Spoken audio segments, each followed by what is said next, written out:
नमस्कार बंधुरा सबाइके स्वागत Janai Shravanti kitchen and daily ब्लगे। आज के निये चले एसेछि एकटा रेसिपि तालेर परोटा। तो सेई जोन्नोई प्रथमेई एकटा ताल निये नियेछिलाम।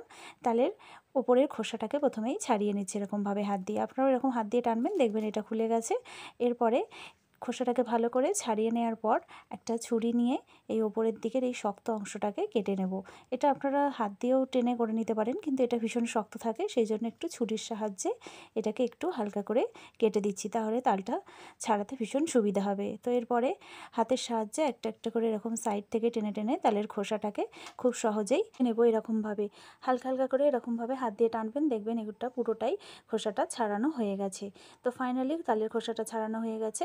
এরপরে এটাকে আমি আটিগুলোকে আলাদা করে দিচ্ছি। এই তালটার মধ্যে 3টে আটি হয়েছিল। তো দেখুন এটা বেশ সুন্দর লাগছে দেখতে। এটা একদম পাকা তাল আর এটা খুবই মিষ্টি ছিল। এবার একটা গ্রেটার নিয়ে নিয়েছি।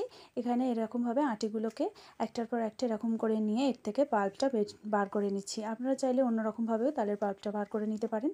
তো দেখুন সবটাই বার করা হয়ে গেছে। এরকমভাবে করবেন, খুব তাড়াতাড়ি খুব ইজিলি এটা আমরা করে ফেলতে পারবো। বেশ খানিকটা পাল্প বেরিয়েছে, কিন্তু এতটা পাল্পের আমার কিন্তু রেসিপির জন্য দরকার নেই, যদিও সবটা একসাথেই করে নিচ্ছি। 3টে আটি থেকেই পাল্প বার করা হয়ে গেছে, অনেকটাই হয়েছে, বেশ খানিকটা হয়েছে। এটা দিয়ে আরও অন্য রেসিপিও বানাতে পারবো। তো এর থেকে মোট আমি যতটা প্রয়োজন ঠিক সেই পরিমাণেই তালের পাল্প নিয়ে নিচ্ছি। নিয়ে এটাকে একটু ছেঁকে নিচ্ছি। আমার কাছে একটা ছোটো ছাঁকনি ছিল, আপনাদের কাছে যেরকম ছাঁকনি হবে আপনারা সেরকমভাবে করে নিতে পারেন, বা পরিষ্কার কাপড়ের মধ্যে দিয়েও কিন্তু তালের পাল্পটাকে একটু ছেঁকে নিতে পারেন, কারণ এর মধ্যে একটু একটু তালের সুতো সুতো মতো যেগুলো থাকে সেগুলো এসে যায়। তো সেই জন্য বেশ ভালো করে চামচের সাহায্যে এর থেকে আমি পাল্পটাকে বার করে নিচ্ছি। ঠিক যতটা পরিমাণ দরকার ঠিক সেই পরিমাণেই আমি তালের পাল্পটাকে এখানে নিয়ে নিয়েছি। এরপর এতে দিয়ে দিচ্ছি একটু নুন দেওয়ার পর এতে দিয়ে দেব চিনির গুঁড়ো। এখানে চিনির গুঁড়োটা কিন্তু আমি 4 চামচের মতো চিনি এখানে গুঁড়ো করে নিয়েছিলাম। ছোটো চামচের মাপে 4 চামচ নিয়েছিলাম। আর তারপরে দিয়ে দিলাম এখানে ময়দা। এখানে ময়দাটা আমি 1 বাটি মাপের ময়দা নিয়ে নিয়েছি। নিয়ে এবারে এগুলোকে মিক্স করব। তার আগে তালের মধ্যে যে নুন আর চিনিটা দিয়েছিলাম সেটাকে বেশ হাত দিয়ে ভালো করে মেখে নিচ্ছি। এবারে ময়দার সাথে তালের মিশ্রণটাকে মাখিয়ে নেব। আস্তে আস্তে করে মাখবো। আর এখানে কিন্তু জলের ব্যবহার করব না, একটু আস্তে আস্তে সময় নিয়ে এরকমভাবে তালের সাথে ময়দাটাকে মেখে নিচ্ছি। এখানে কোনো রকম তেলের ব্যবহার করছি না, শুধুমাত্র নুন চিনি দিয়েই তালটাকে মাখিয়ে নিয়ে তারপরে ময়দাটাকে মাখিয়ে নিচ্ছি। এখানে আমি 1 বাটি মাপের ময়দা নিয়ে নিয়েছি, আপনাদের ঠিক যতটা প্রয়োজন ততটা নেবেন। এখানে মোটামুটি 8 চামচের মতো তালের পাল্প আমি ব্যবহার করলাম। এরপরে এরকমভাবে একটু সময় ধরে এরকমভাবে মাখবেন। মাখানোর সময় মনে হতে পারে হাতটা একটু চিপচিপ করছে, তাহলে আপনারা কিন্তু হাতে চাইলে একটু তেল মেখেও নিতে পারেন, কিন্তু তেলের প্রয়োজন হয় না। যেরকম নর্মালি আমরা আটা মাখি রুটি পরোটার জন্য, ঠিক সেরকমভাবেই মেখে নেবেন। এরপরে হাতের চেটোতে একটুখানি তেল মাখিয়ে নিচ্ছি, কারণ লেচি কাটার সময় এটা একটু বেশি চিপচিপ করছিল মনে হচ্ছিল। চাইলে আপনারা একটু জল হাতও করে নিতে পারেন। তো এবারে খুব সহজেই এখানে লেচিগুলোকে কেটে নিচ্ছি। মোটামুটি আন্দাজ মতো আমার হাতের মাপে এরকম সাইজের লেচিগুলোকে করে নিচ্ছি। আপনারা ছোটো বা বড় করে নিতে পারেন। এর কালারটা দেখুন খুব সুন্দর এসেছে। আর সব কটা লেচি এরকমভাবে এবারে কেটে নেব। সব কটা লেচিকে একটুখানি হাত দিয়ে গোল গোল করে শেপ দিয়ে দিচ্ছি, একটু সুবিধার জন্য কাজটাকে এগিয়ে দিলাম। তো এরপরে নিয়ে নিয়েছি, বেলবো বলে একদম রেডি হয়ে গেছি। তো একটুখানি তেল মাখিয়ে নিচ্ছি।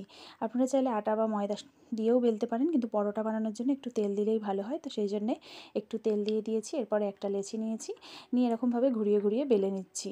আর এটা দেখবেন খুব তাড়াতাড়ি হয়ে যাবে। আমরা যেরকম বাড়িতে নর্মাল পরোটা বানাই সেই রকমভাবেই এটাকে বেলে নিতে হবে, এর জন্য এক্সট্রা কোনো তামঝাম নেই। তো এরপরে এরকমভাবে 3 কোণা শেপ দিয়ে এটাকে বেলে নিচ্ছি। আপনারা চাইলে গোল গোল করেও বানাতে পারেন। আমি এখানে পরোটা 3 কোণা করেই বেলছি। 3 কোণা পরোটা বেশ ভীষণ ভালো লাগে দেখতে। আর সেই জন্য এরকমভাবে দেখুন বেলে নিয়েছি। এরকম একটা শেপ এসেছে। আকারটা এর থেকে বেশি আর করলাম না, খুব পাতলা বা খুব মোটা কিন্তু করবেন না, মোটামুটি মিডিয়াম সাইজের বানাবো। এরপরে চাটুতে দিয়ে দিয়েছি 1 চামচেরও কম তেল। তেল দেওয়ার পর খুন্তির সাহায্যে একটু চারিদিকটা এরকমভাবে করে দিচ্ছি, যাতে তেলটা চারিদিকে হয়ে যায়। এখানে চাটুটা কিন্তু প্রথমেই গরম করে নিয়ে তারপরে মিডিয়াম ফ্লেমে দিয়ে দেবেন। একদম হাই ফ্লেমে রাখবেন না, তাহলে তালের পরোটাটা পুড়ে যেতে পারে, ধরে নিতে পারে নিচের দিক থেকে। তো এবারে দেখুন একটা দিয়ে দিয়েছিলাম, একটুখানি আঁচ খাইয়ে নিয়ে 1 চামচ তেল দিয়ে দিয়েছি। এবারে এটাকে উল্টে নেব। এটাকে উল্টে পাল্টে একটু ধৈর্য সহকারে ভাজবো, কখনোই তাড়াতাড়ি করব না। আর গ্যাসের ফ্লেমটা কিন্তু লো টু মিডিয়ামের মধ্যেই রাখবো, হাই ফ্লেমে দেবো না। দেখুন এটা কিন্তু খুব সুন্দর ফুলে উঠছে। খুন্তি দিয়ে এরকমভাবে চেপে চেপে দেবো। খুব বেশি তেলের ব্যবহারও করছি না এই পরোটাটাতে। আর দেখুন এটা কিন্তু অবশ্যই খুব সুন্দর হবে, দেখে বুঝতেই পারছেন। দেখুন সাইডগুলো কীরকম ছেড়ে যাচ্ছে পরোটার।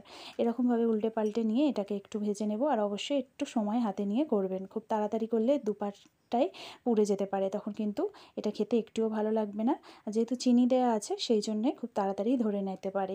তো দেখুন এরকমভাবে উল্টে পাল্টে নিয়ে খুব তাড়াতাড়ি হয়ে যাবে এই পরোটাটা। তো একটা পরোটা রেডি হয়ে গেল। আর দেখুন এটা কিন্তু খুব সুন্দর ফুলেছে। এবারে ঠিক একইভাবে অন্য পরোটাগুলোকেও আমরা ভেজে নেব। একইভাবে আবারও একটা পরোটা দিয়ে দিয়েছি। এটাকেও ঠিক একটুখানি আঁচ খাইয়ে নিয়ে তেল দিয়ে দিয়ে উল্টে পাল্টে এটাকেও ভেজে নেব একটু সময় নিয়ে। আর এটার জন্য কিন্তু খুবই সামান্য তেলের প্রয়োজন হচ্ছে, খুব বেশি তেলের প্রয়োজন নেই। তো দেখুন খুব সুন্দরভাবে এটা ফুলে উঠেছে আগেরটার মতোই। উল্টে পাল্টে এটাকেও একদম লো টু মিডিয়াম আঁচের মধ্যে দিয়ে ভেজে নেব, খুব ইজিলি হয়ে যাবে। আপনারা অবশ্যই বাড়িতে এই রেসিপিটা বানাবেন। এই রেসিপিটি ভালো লাগলে অবশ্যই একটি লাইক করবেন। এরকম রেসিপি দেখতে চাইলে আমার চ্যানেলটিকে অবশ্যই সাবস্ক্রাইব করবেন। দেখবেন ছোট বড় সবারই ভালো লাগবে। আর এটা কিন্তু খুবই নরম হয়েছিল, অথচ পুড়েও যায়নি। আর দেখুন এটা দেখতেও খুব সুন্দর এসেছে, আর এটা মিষ্টিও হয়েছে। তালটাও মিষ্টি ছিল, আর একটু চিনি দেওয়ার জন্য এটা কিন্তু খুব মিষ্টি মিষ্টি খেতে হয়েছে। ছোট বড় সবাই খেতে পারবেন। আশা করি আপনাদের রেসিপিটি ভালো লাগবে। ভালো লাগলে অবশ্যই একটি লাইক করবেন, চ্যানেলটিকে সাবস্ক্রাইব করবেন। তো বাই বাই।